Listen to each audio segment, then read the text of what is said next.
Kas ir Latvijas himnas autors? Dievs, šausmas. Es nezinu. Man ir kauns. Могу песню спеть. Pat to gan neatceros. Kauns.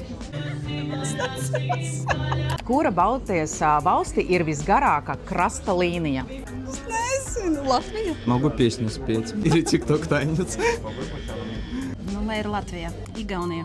Kura ir garākā upe Latvijā? Daugava. Ну, давай Даугава. Lielupe? Nu, lai ir Daugava. Daugava. Kura pilsēta ir trešā lielākā Latvijā pēc iedzīvotāja skaita? Labi, es teikšu Daugavpils, bet visticamāk nav pareizi. Третий город будет Даугавпилс. Nu, lai ir Liepāja. Vienkārši tāpēc, ka es to mīlu. Vienmēr bija Liepāja, man liekas. Kura ir augstākā virsotne Latvijā? Gaiziņkalns. Называется что-то, начинается с кепки. Nu, продолжай. Кепка Ушакова? Tā, nezinu, Grīziņkalns? Nezinu. Gaiziņkalns. Kurš ir Latvijas nacionālais simbols putnu vīdu? Zīlīte. Balodas.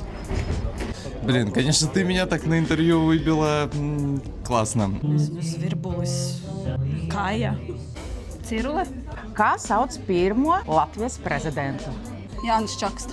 Вот с этим будут большие тоже проблемы. Man tas ir jāzina, jo es to mācījos arī universitātē. Jānis Čaksta.